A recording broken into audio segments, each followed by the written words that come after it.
be here and now. Lately, I have found myself wanting to rush my way to the ending of things. Interactions, experiences, feelings, silence.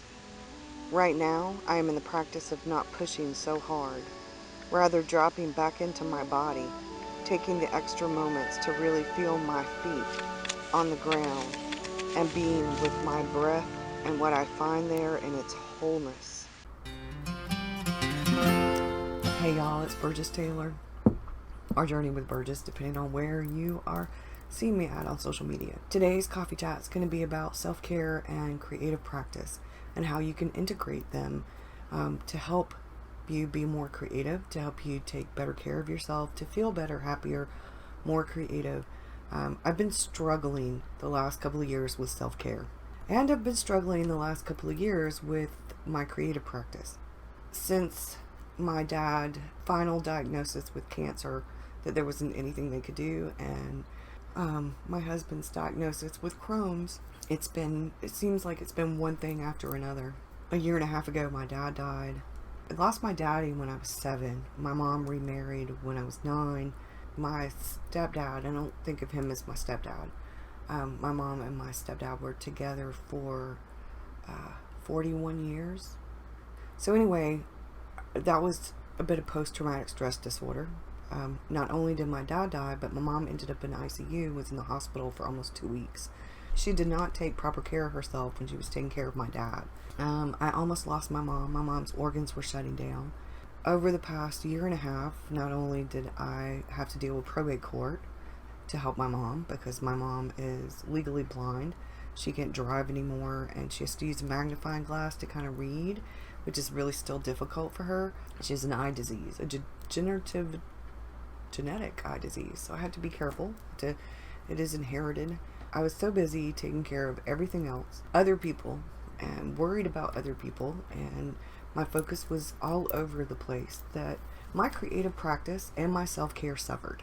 I not only had my anxiety and my depression and my ADHD triggered more. I gained weight. I let myself go. I struggled with being creative. I forced myself to be creative because I'm creative for a living. So I did have to force myself to be creative, but I lost some of that passion. I lost some of that focus. I lost some of my energy and the spontaneity and the surprise and the positive, healthy. It feels so great to be creative. And the longer I let myself go physically, and the longer I kind of let my mental and emotional state kind of flux back and forth with the anxiety and the depression, and the less I took care of myself, the worse things got.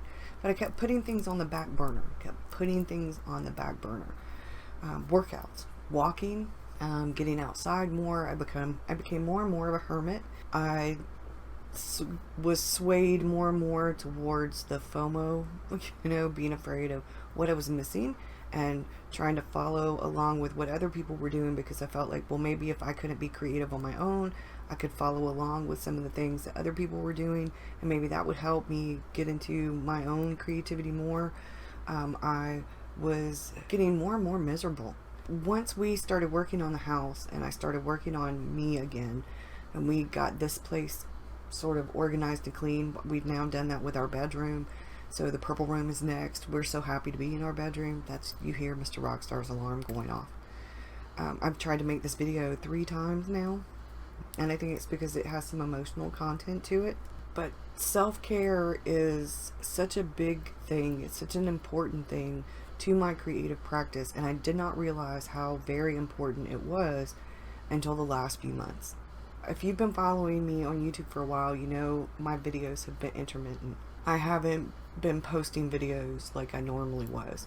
I just recently switched the schedule for YouTube and Patreon, which is why you are getting a Tuesday talk coffee chat instead of a Monday's musings coffee chat, because I'm going to be doing videos on YouTube on Tuesdays and Thursdays and occasionally on Saturdays. Doing 6 videos is a lot and I needed to rearrange things. So I'm thinking a couple of times a month you'll get a Saturday video.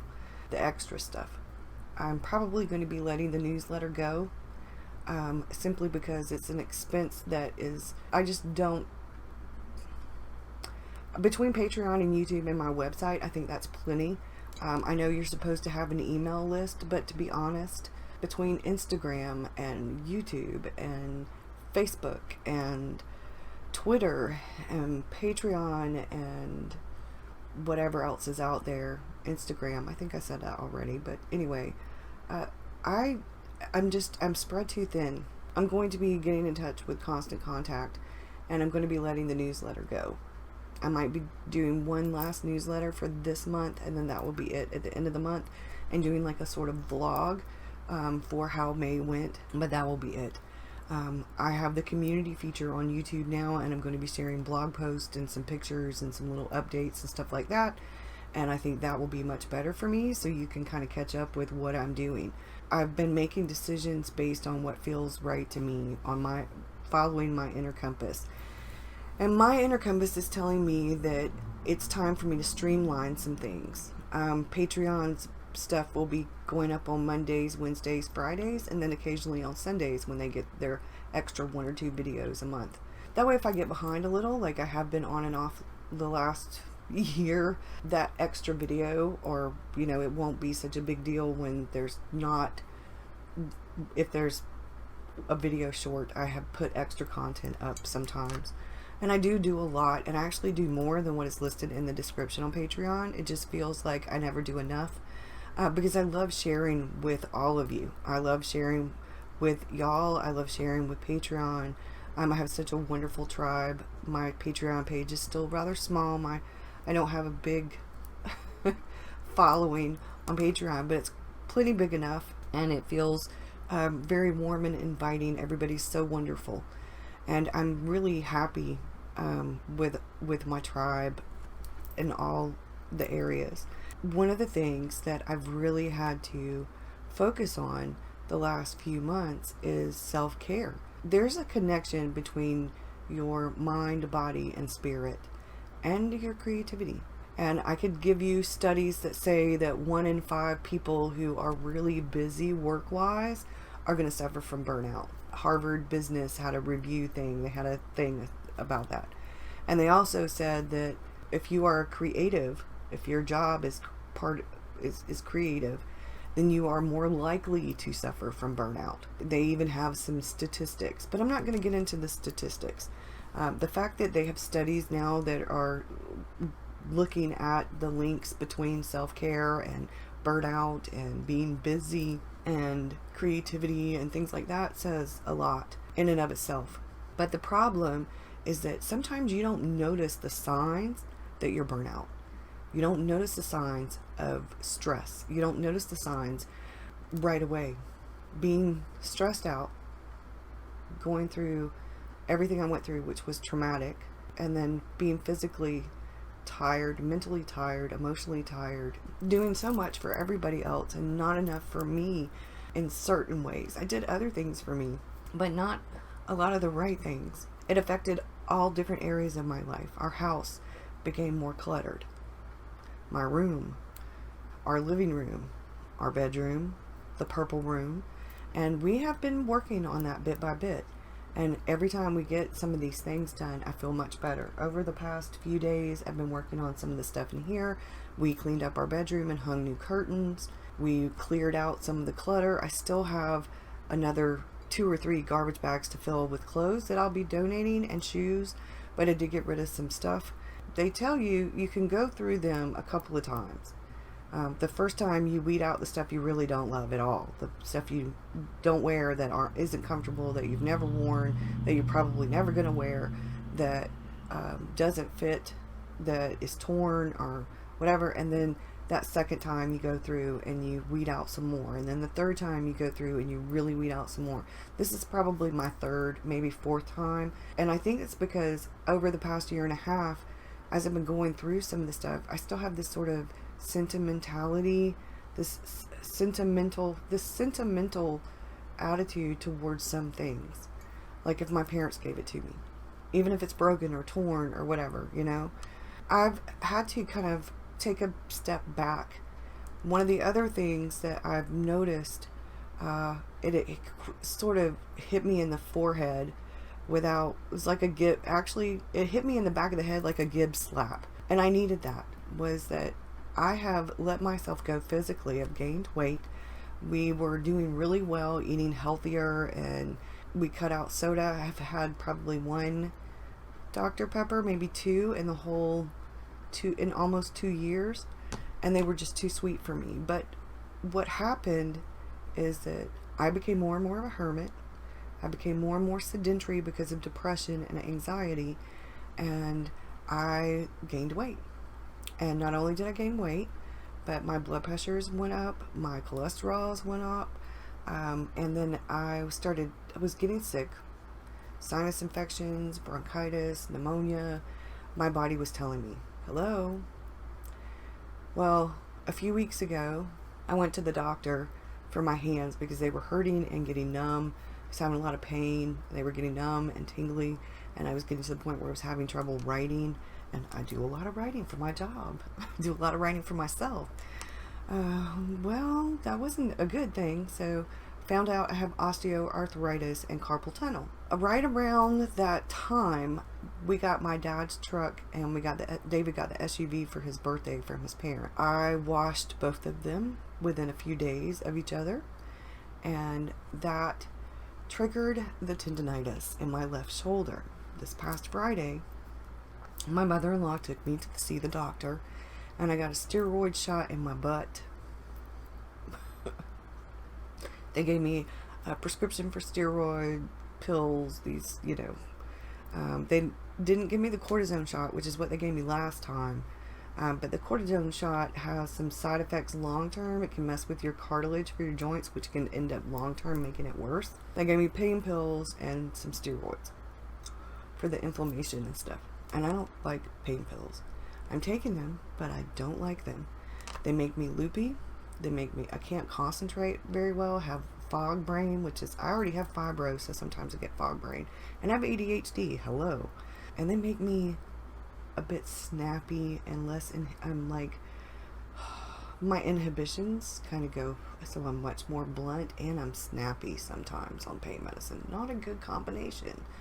Anyway, to make a long story short, I am not able to do a lot of things right now. Can't lift more than, say, 5 pounds with my left arm.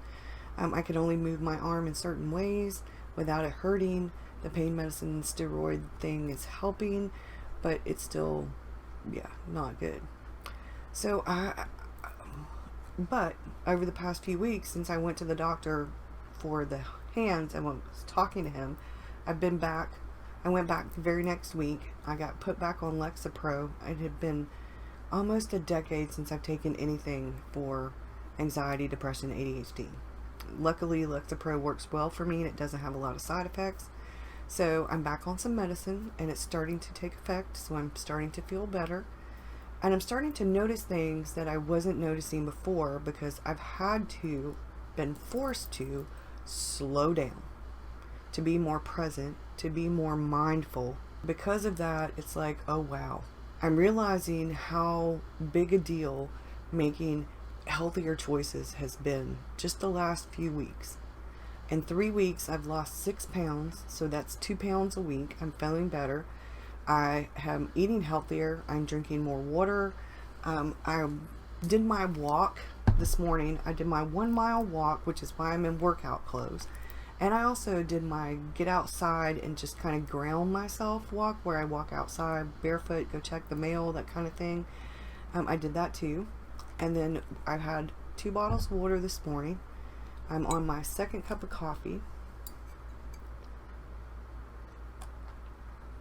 After I drink this cup of coffee, I'll be drinking the Vitamin Water Zero. This is the lemonade one.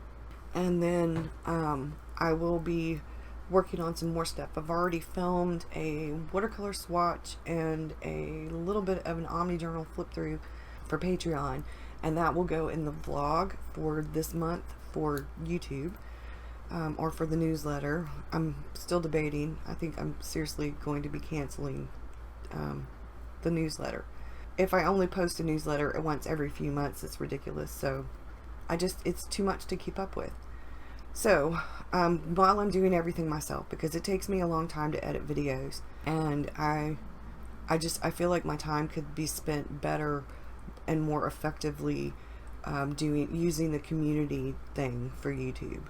I really like that feature and was really excited to get it, and now I have it, and I haven't really been using it very much, and I think it would be much better. So anyway, self-care and creative practice. I have started making content that is content I really love and really want to share. I have let go of this, for the most part, this self-doubt and second-guessing myself about content that I create because I've been swayed by what other people are doing, or because I've been swayed by people who are emailing me and wanting me to do reviews of certain things. Some things just don't resonate with me. The goal planners, for example, the 90-day goal planner and the Wordsworth goal planner, they're both great planners for some people. They're too functional for me. I'm too creative for that, no matter how much washi tape I put in that. It's like the Master Planner by what's her name. I had that one, and I used it for a tiny bit, but it's just too functional for me. I need to be able to be more creative. And it's like with the Erin Condren or the Happy Planner, I don't like spirals. And even if I could get past a spiral, which I'm doing for the Cultivate What Matters power sheets and stuff, I'm actually getting past the spiral with this. I might could use the Erin Condren and the Happy Planner, but I can't afford all that sticker stuff. I cannot afford all those stickers. I like having some of the Coffee Monsters Co. stickers, and some of the other kind of stickers I've seen from different places, and I like some washi tape. But all that stuff that I just can't. And then if you don't do some of the decorating, the art, I like the art kind of thing. So yeah, I think the bullet journal and a calendar, the way that I have things set up, the Hobonichi and the bullet journal work really well for me. And I'm fitting it all together. I'm integrating it so that it all works together better. A lot more of my personal practice for like self-care and my personal thoughts and stuff like that's going on the Hobonichi pages now. Our bills and stuff is going on the calendar in the Hobonichi. I'm doing much more of like combining kind of things and like making little lists or notes to myself in the weekly thing in the Hobonichi. So anyway, as I kind of went through and had to slow down and had to start changing things like my eating habits, less salt, more veggies, more fruit. I've been putting less creamer in my coffee, drinking more water, less green tea with honey and ginseng. I have made it myself without the ginseng, the green tea and honey, and it tastes good. But my husband really likes the Arizona brand green tea with ginseng and honey, and it works well for him because he loves sweet tea, but with the Crohn's disease he can't drink regular sweet tea, can't have regular sugar and caffeine and stuff too much. So it works, and it's got a little too, I can't drink, I was drinking way too much of it. So now I'm drinking more water, and this has no sugar, and I'm trying to make just better choices. As Julia Cameron would say, every time I make the choice to do the next right thing, the next healthier choice, I feel better, I feel happier, I feel more inspired and motivated to continue doing things that will make me feel better, physically, mentally, emotionally, spiritually. I'm making decisions based on what feels good to me. I'm following my inner compass, and that's my word for this year. And I realized that I had to let go of some of the saying yes when I meant no, or when I wanted to say no. I had to let go of saying no when I really needed to say yes. I've been working on my boundaries. I've been working on my health, and it's been intermittent, and now I'm finally in this good place. And like I said, in the last 3 weeks I've lost 6 pounds. I've lost 2 pounds a week. I'm being more active, I'm getting outside more, I'm being more social, I'm doing things. Last Thursday, me and my daughter and my grandson, we went to eat, and then I took them for ice cream, and it was so fun. We all had the kiddie size, the children's size, and Victor was like, but Mimi, He was like, but it's the little, my daughter said, no, it's not little. I said, well, I had never been there. So I was really excited about going, and it was delicious. It was so delicious. Went to a place called Marble Slab, and it was fantastic. I remember doing things like that with my own grandmother when I was little. She would take us to the ice cream parlor, and like me and my grandmother, you know, we would share a banana split, or I would get an ice cream cone. I love a sugar cone. But anyway, so I got the children's size. So I'm not treating myself sometimes, but I am being much more conscious and aware of how I treat myself, of how I reward myself, whether it's an ice cream cone, or it's a watercolor, or it's a nature journal class for June, which I'm taking. I'm taking Romney's Realms nature journaling class in June. It's a $30 class. I will leave the link below. I'm really excited about it. It's going to have a lot of different things. For those of you who don't know who she is, she's an artist and a witch, and she's one of the people who started One Book July. Her and Carrie and Miss Vicky B started One Book July.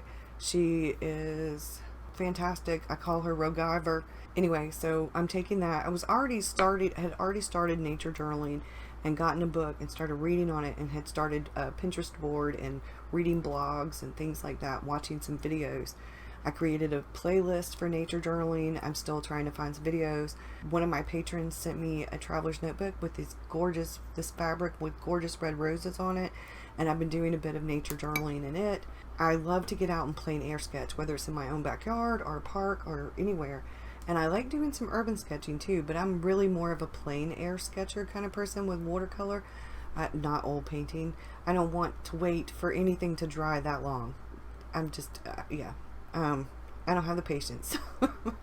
So anyway, I feel like I'm in a good place. I feel like I'm headed in a much better, happier place.